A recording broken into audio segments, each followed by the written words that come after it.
पाकिस्तान की मईशत के हवाले से रोज हम बुरी खबरें तो आपको सुनाते ही रहते हैं। पाकिस्तान का FATF की ग्रे लिस्ट से निकलते निकलते रह जाना। As a citizen of Pakistan में कहता हूँ चीखें निकली हुई हम लोगों की। FATF से पाकिस्तान निकल गया, पहले ये खबर फैली और उसके बाद एक जश्न का समा, खूब सेलिब्रेशंस हुई, लेकिन फिर आहिस्ता आहिस्ता लोगों को पता ये चलना शुरू हुआ कि पाकिस्तान अभी भी ग्रे लिस्ट में है। हम लोग महंगाई की एक चक्की में पिस रहे हैं। IMF ने भी पैसे रिलीज नहीं किए हैं। पेट्रोल बम पहले ही बार बार गिरा चुकी है ये हुकूमत। बिजली भी बार बार महंगी हो रही है जिसके झटके अवाम को लग रहे हैं। गैस भी महंगी हो रही है।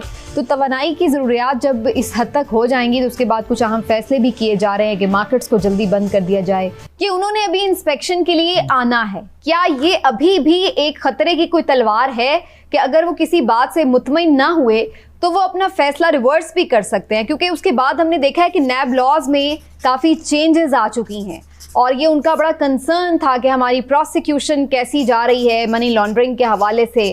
तो अब जो ये तब्दीलियां आई हैं, अगर वो उसको कोई क्वेश्चन करके कहीं अपने फैसले से फिर तो नहीं सकते?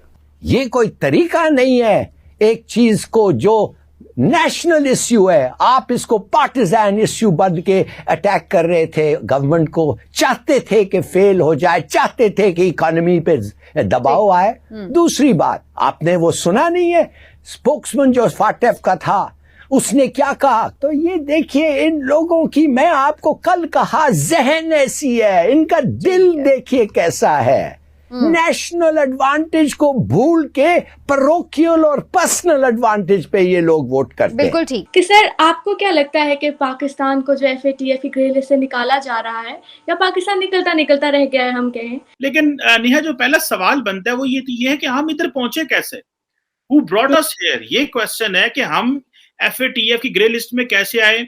ये एंटी मनी लॉन्ड्रिंग के जो रिलेटेड लॉज हैं, टेरर फाइनेंसिंग के जो लॉज हैं, ये दो बेसिक पॉइंट थे जो जारी बात है सारा टाइम पाकिस्तान को हॉन्ट करते रहे। 2018 से लेके 4-5 साल गुजर गए और आप इमेजिन करें कि पाकिस्तान को तकरीबन $38 बिलियन से ज्यादा का नुकसान हुआ है। इन टर्म्स ऑफ हमारी GDP ग्रो बेहतर कर सकती थी, हम बहुत ज्यादा तरक्की कर सकते थे, लेकिन क्योंकि हमारे सारे का सारा बैंकिंग रिजीम जो है वो आउटडेटेड था, हमारी सारी की सारी जो फाइनेंशियल अपरेटस है उसके ऊपर क्वेश्चन मार्क लग गया। क्योंकि हम जो है वो, अगर आप पाकिस्तान में कोई पैसा आ रहा है या पाकिस्तान से पैसा जा रहा है तो जो बैंक से वो ज्यादा टाइम लेते थे। और जिस तरह आपने अपने सवाल में भी नेहा कहा कि हम जो है वो किसको क्रेडिट जाता है, अब तो वो सब ने लेजिस्लेशन में हिस्सा लिया। जाहिर बात है जिस तरह जो इंटरनेशनल इश्यूज होते हैं, अब FATF की ग्रे लिस्ट में आना और उससे निकलने के लिए आपको जो लेजिस्लेशन चाहिए वो पार्लियामेंट ने करनी है। तो पार्लियामेंट वो क्यों लेजिस्लेशन ना कर सकी? तमाम स्टेक, ये समझता हूं, मैं समझता हूं पाकिस्तान की सियासी इशराफिया की ये नालायकियां हैं कि जिसकी वजह से हम जो है इस ग्रे लिस्ट में इतनी देर रहे। और हमारे अदारों को भी सोचना है। देखिए पाकिस्तान जो है वो UN security council resolution 1267 and 1370 और 1373 समथिंग जो सिक्योरिटी काउंसिल रेजोल्यूशन है जो हाफिज सईद के ऊपर था कि उनके ऊपर चार्जेस थे कि भाई वो उन्होंने जो है वो एंटी मनी लॉन्ड्रिंग लॉज में वो उनको क्यों नहीं पकड़ा गया, या टेरर फाइनेंसिंग में हमने उनको पकड़ा तो क्यों सजाएं नहीं दे रहे। तो क्वेश्चन तो ये है कि हम इतनी देर उनको जो हाफिज सईद को सजा ना दे सके, उनके लोगों को सजाएं ना दे सके, जिसकी वजह से पाकिस्तान ने सफर किया।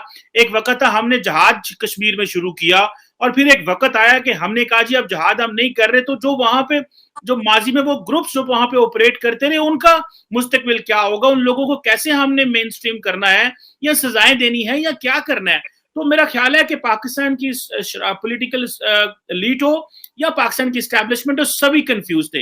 ये तो भला हो अमेरिका का जिसने हमें इन सारी चीजों में फंसाया, उसने कहा भाई ये अफगानिस्तान से अब हम जा रहे हैं, आप तालिबान को टेबल पे नहीं लेके आ सके प्रॉपरली, आप तालिबान से वो नहीं करवा सके जो आपको चाहिए था करने, तो हम आपको जरा आप थोड़ा सा जो फाइनेंशियल इंस्टीट्यूशंस हैं और जो जिसे कहते हैं ना कि जो इंस्टीट्यूशनल जो रिजीम्स जो है उन जो रिजीम्स हैं उनमें थोड़ा फंसाते हैं। तो उन्होंने फिर हमें जो UN सिक्योरिटी काउंसिल रेजोल्यूशन से उनके तहत उन्होंने हमें वहां पर डाल लिया और फिर हमारी वो सब कुछ करके जान छूटी जो हमें आज से 10 साल पहले कर लेना चाहिए था। हम समझते थे ये क्या है, कोई फर्क नहीं पड़ता अगर UN सिक्योरिटी काउंसिल के रेजोल्यूशन है। और भारत को ये एडवांटेज रहा, भारत जहां भी जाता था ये कहता था देखें जी ये UN सिक्योरिटी काउंसिल रेजोल्यूशन को इंप्लीमेंट नहीं करते, ग्लोबली डेजिग्नेटेड टेररिस्ट पाकिस्तान में मौजूद है, तो बड़ा नुकसान हुआ पाकिस्तान का।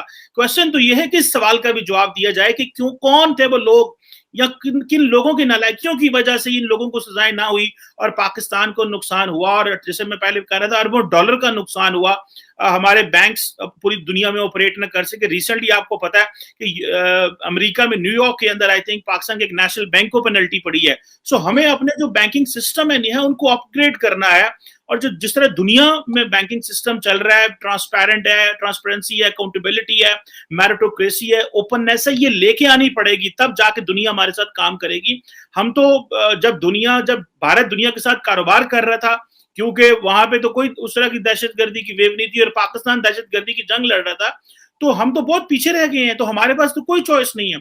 सो इसका जो क्रेडिट है नेहा, मैं समझता हूँ वो मिलिट्री एस्टैब्लिशमेंट को भी जाता है, क्योंकि वहां पे उन्होंने सुनने में आया कि डायरेक्टर जनरल मिलिट्री ऑपरेशन जो है वो इस सारे प्रोसेस को देख रहे थे, आर्मी चीफ बाजवा डायरेक्ट इसको देख रहे थे, लेकिन पॉलिटिकल क्लास को भी क्रेडिट जाता है जिन्होंने सारी लेजिस्लेशन की। लेकिन मेरा ख्याल है एक फाइनल क्रेडिट जो है वो इंटरनेशनल सिस्टम को जाता है, FATF को जाता है, जिसने हमसे ये सब कुछ ठीक कराया। अगर वो ना करते तो हमसे ये चीजें ठीक नहीं होनी थी। बल्कि मैं कह रहा था, मैंने पढ़ा आई थिंक कहीं पे कि पाकिस्तान के साबिक वजीर आजम कह रहे थे कि यार कोई झूठ मूठ बोल के चीजें ठीक कर लो, क्या फर्क पड़ता है, उनको क्या पता चलना है हमने क्या किया कि नहीं किया। सो मेरा ख्याल है कि दुनिया, हम समझते हैं कि दुनिया में देख नहीं रही, तो बड़ा क्लियरली वॉच कर रहे हैं। हम एक न्यूक्लियर कंट्री हैं, तो उनको हर चीज की समझ है कि हमने यहाँ पे क्या हो रहा है। सो मेरा ख्याल है ये सबका क्रेडिट है, और नालायकियां भी डिटरमिन की जाएंगी किस किस की कितनी है। जी तो सर आपने सबका क्रेडिट कर दिया, लेकिन ये जो anti money laundering bill pass होना था और पास हो रहा था, लेकिन पीडीएम ने वॉकआउट कर दिया। तो लेकिन अब जो है जी, ये पीडीएम जो है सारा अपना क्रेडिट ले रही है कि जी हमारा बहुत इसमें काम है, हमने किया है। तो आपको क्या लगता है कि क्या इनको क्रेडिट जाना चाहिए, या ये जो कह रहे हैं ये सही कह रहे हैं? देखिए नेहा, इसमें यह है कि जो पीडीएम है ये एक मूवमेंट थी, 10-11 जमातों का ये कोलिशन ग्रुप था, जिनका जो उस वक्त इमरान खान साहब के साथ कोऑपरेट करना नहीं चाह रहे थे, ठीक है जी, और ये वॉकआउट करते थे। और फिर वो जारी बात है एस्टैब्लिशमेंट का भी प्रेशर था, फिर उन्होंने कुछ कानून साजियां जो की, वो जो joint houses senate and national assembly को मिला के भी कुछ कानून साजियां की। तो बेसिकली ये सारी सियासी जमातें समझती हैं कि इनके एस्टैब्लिशमेंट के साथ क्या क्या मसले फंसे हुए हैं। तो जब समझते हैं कि कोई आपको एस्टैब्लिशमेंट की तरफ से प्रेशर आ रहा है किसी कानून को पास कराने का, तो फिर वो कहते हैं जी ठीक है, हम जो है आपका ये कानून पास कर देते हैं, आप हमें ये जो है ना वो रिलैक्स करें हमें यहाँ से। तो इन रिटर्न बेसिकली सब अपनी फेवर्स मांग रहे होते हैं, वो भले कोई भी हो। अब पीडीएम की ज्यादा फेवर्स है क्योंकि उनके ऊपर केसेस थे, बहुत कुछ था, तो जारी बात है। और दूसरा, इमरान खान साहब को भी टफ टाइम देना है, क्योंकि इमरान खान साहब भी इनके साथ कोऑपरेट नहीं करते, डायलॉग नहीं करते, बात नहीं करते, पार्लियामेंट में नहीं करते। सो मुझे ऐसे लगता है कि ये पीडीएम भी अपना फायदा उठा रही थी, क्योंकि उनको पता था इस चीज का कि हमें at the end of the day हमारे वोट से ही ये पास होना है।